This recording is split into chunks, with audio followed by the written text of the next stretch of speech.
I acquired a house for $50,000, funded by the elderly man's finances. Vivian proudly displayed her bank book, enthusiastically boasting about the purchase. Despite my attempts to maintain composure and avoid being easily surprised, I couldn't stifle my laughter.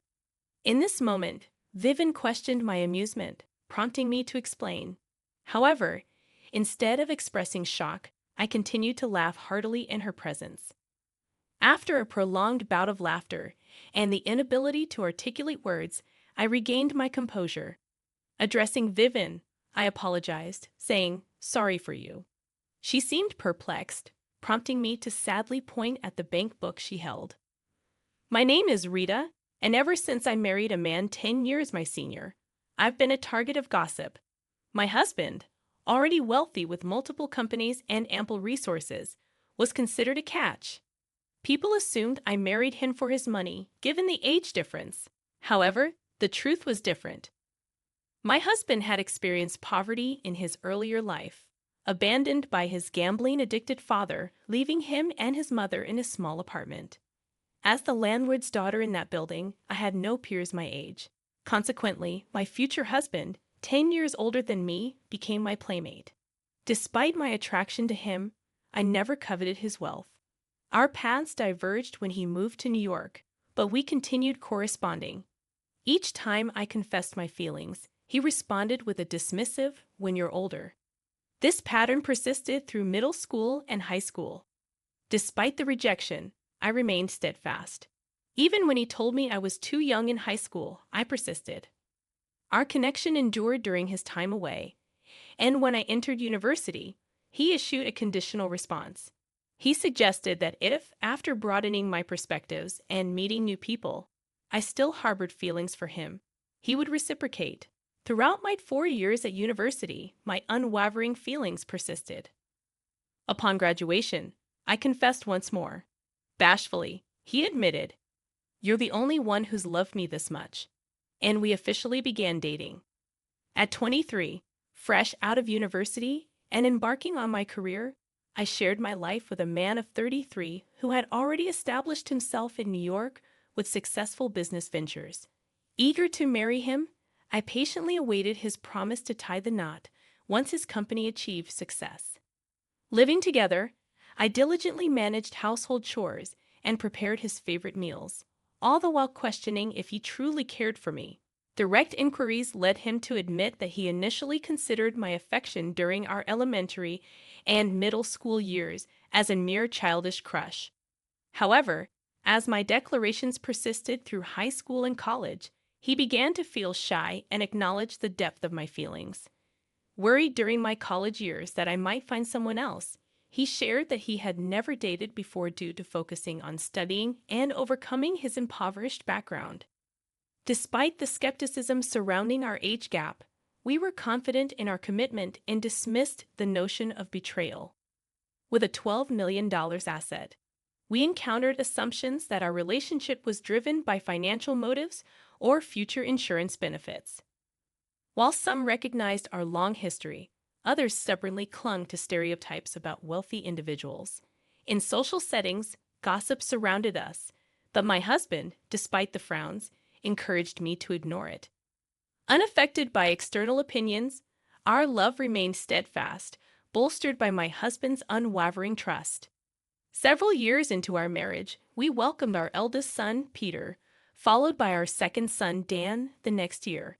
Despite financial comfort, we chose not to disclose our wealth to them, teaching them the value of money from elementary school.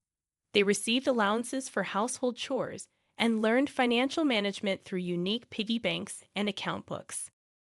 Our upbringing seemed to have a lasting impact. By the time Peter and Dan reached high school, rather than asking for pocket money, they expressed a desire to work for what they wanted. Peter secured a job at a cafe, while Dan found employment at a bookstore. Their mutual respect for each other's interests filled me with anticipation for their futures, a sentiment echoed by my husband. He remarked, "I'm excited to see what kind of women they'll end up with." I responded, acknowledging the evolving nature of relationships in contemporary times, whether it be someone of the same gender or choosing a single life. Sharing a laugh, my husband and I agreed that as long as our sons were happy, that's what truly mattered. Our aspirations were simple. We wanted our two sons to find happiness in whatever path they chose. Little did we anticipate that our eldest son's choice of a life partner would prompt us to exclaim, "You're marrying her?" One day, Peter approached us during a family dinner after he and Dan had graduated from university, started working, and moved out. In a celebratory atmosphere, he shared, "I want to introduce a woman to you, Mom and Dad. I've been dating her, and I'm thinking of marrying her in the future." Rita, my husband, and Dan responded with excitement, expressing their eagerness to meet her. Peter brought the woman, Vivian, to our house, and her first reaction was a wide-eyed admiration of our home. "Wow, what a fantastic house! This is what a wealthy family's home looks like. Someday, I'll be living in this house too. How wonderful!" she exclaimed while gazing around. Peter watched her with a fond smile. As we greeted them, Vivian introduced herself as a model, though she used a stage name. She asked if we knew her, and I admitted that I occasionally looked at magazines but never paid much attention to the models, leading to a candid no from me. Vivian nodded in understanding, and then, to my surprise, remarked, "I guess you might be younger than my father-in-law, but you're still quite old. So you probably don't read the kind of magazines I appear in, huh?" I was taken aback, questioning if I had just been insulted. The idea of being mocked by my future daughter-in-law at our first meeting seemed unimaginable. However, considering I don't often read magazines featuring models around her age, her comment might have been accurate. I reassured myself that she likely didn't mean any harm. Trying to shift the conversation, I asked about Vivian and Peter's relationship. She inquired if we had an arranged marriage due to the 10-year age gap, to which I clarified that we didn't. She then shared that she and Peter were in a love marriage, prompting her curiosity about how we managed to stay together for so long. Her probing continued, questioning if our marriage was unwanted and how we navigated the age difference. I couldn't help but think of the irony, considering the length of time I had harbored a crush on my husband before our marriage. However, I emphasized that comparing the length of our romances was pointless, highlighting that we too had a love marriage. In disbelief, Vivian responded, "Really? No way. Are you sure you're not just pretending for the money?" The topic of money arose, reminiscent of those who accused me of marrying my husband for his wealth. Hearing this, Peter finally interjected, stating, "My parents really had a love marriage. You can tell by the way they are together." Vivian ceased her inquiries with a dismissive ha. When Peter escorted Vivian home, both my husband and Dan were left stunned and appalled by her shocking remarks. The question lingered in their minds, is my brother really going to marry that kind of woman? Concerned about his brother's choice, Dan, holding his head, wondered aloud about the abundance of nice women available for Peter. I comforted him, suggesting that Peter might be covering for her and addressing her behavior privately. Despite their complex expressions, my husband and Dan seemed to agree with my assessment. Our family decided to celebrate the impending marriage of Peter and Vivian. However, even after the marriage was settled, Vivian made a demand, insisting that the groom's family give a gift of $10,000 per person. Peter, however, silenced her by stating that the standard amount was sufficient. This calmed Vivian down, but her agitation revealed that Peter needed to maintain a firm hand to build a stable home. Choosing not to worry about their household dynamics, my husband Dan and I allowed time to pass. Eventually, my husband passed away due to illness and aging. Surprisingly, those who had once speculated that I married him for his wealth came to see me as a devoted wife.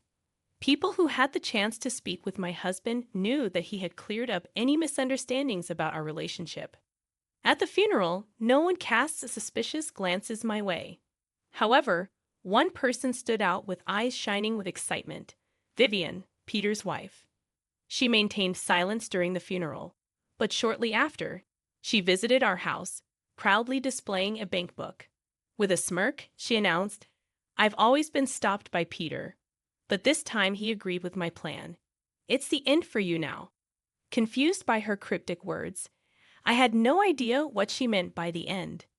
With that bank book, she proceeded to boast about buying a house for $500,000 with the old man's money, a reference to my deceased husband. Watching Vivian show off the bank book, I couldn't help but burst into laughter, realizing the significant mistake she had made based on her own words in that very bank book. Despite my attempts to remain calm and composed since my husband's death, I couldn't contain my laughter. When questioned about my laughter, I refrained from giving Vivian the satisfaction of a defeated response. Instead, I continued laughing in front of her, not allowing her the reaction she anticipated. After a while, I managed to stop laughing and said, "Sorry for you, huh?" She seemed puzzled, prompting me to suddenly point at the bank book in her hand, saying, "Look at the name carefully." Her confusion deepened as she inspected the bank book, and suddenly she exclaimed, "Wait, this is Peter's bank book." Witnessing her realization, I burst into laughter again. It wasn't my intention to mock her, but the memory of her boasting with Peter's bank book, falsely claiming to spend my husband's money. I couldn't help but burst into laughter. Ha ha!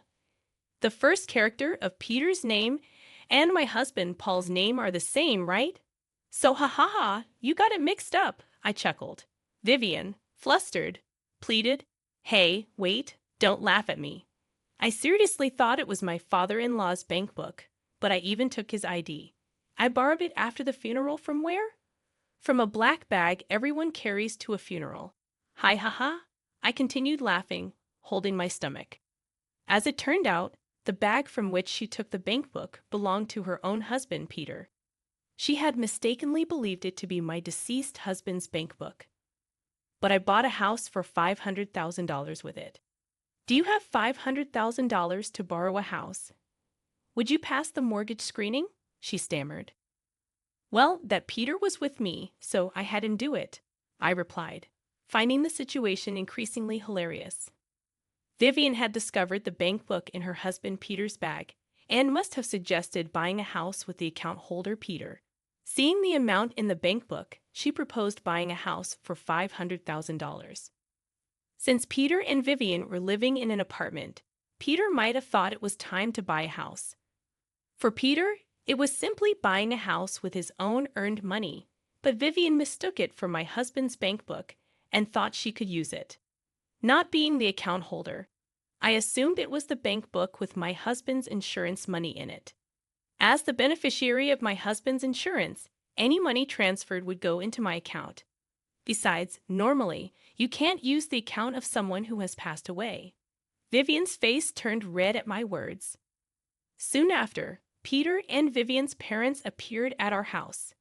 Peter casually approached Vivian, and her parents, looking pale, came to me, bowing repeatedly.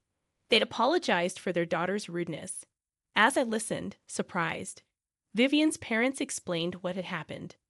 After Peter and Vivian decided to buy a house and completed the contract, an excited Vivian texted her mother, "Got a mansion with the dead father-in-law's insurance money. I'll invite you over once we move in." Now I'm going to brag to the money-hungry mother-in-law about buying a house with the money she was supposed to get. Panicked, her mother showed the message to her father, and they both contacted Peter in a hurry. Peter, calmly responding, brought them to our house. I'd always kept an eye on Vivian, expecting her to mess up sometimes, but I never thought she'd mix up my bank book with Dad's. Peter and I laughed as much as we could when we realized Vivian's mistake. Vivian's parents told her to apologize, their faces still pale, but Peter and I continued to laugh, creating a chaotic scene. Once we stopped laughing, Vivian's parents apologized, and a flustered Vivian also apologized to us. I assured them, saying, "Oh, it's all right." In the end, I haven't suffered any harm. I told Vivian and her parents not to apologize, but they insisted, saying, "No, we know you two had a love marriage and were together before your husband built his fortune. We saw your husband on a TV program talking about how you two met. My wife and I were so moved by your love story." As I exclaimed in surprise, Peter sitting next to me explained, "Ah, I thought Mom didn't know." Dad couldn't stand seeing Mom misunderstood, so he talked about it everywhere, and it reached the ears of a TV station. They thought it was a great story and broadcasted how Mom and Dad met. Was that what you was asking about a few years ago when he wanted to tell people our story? I realized the legacy my husband had left behind, and our daughter had caused such a disgrace. When Dan, the younger son, heard about it later, he said, "I just can't understand my brother's thinking," looking skyward. When I asked Peter why he loved her so much, he replied with a laugh, "She's never boring to watch." Remembering how he made me laugh during my grief after my husband's death, I felt I understood what he meant. Being with her probably meant no time for minor worries or sulking. Though Vivian did what she did, she had been without an allowance for a while and recently started working at my favorite cafe. Whether she was embarrassed by how much I laughed at her, scolded by her parents, or heard in detail about mine and my husband's love story from them, I'm not sure. Lately, she's been calling me ma'am and treating me more respectfully. For a while, I think I'll continue visiting this cafe, watching Peter's wife grow and change,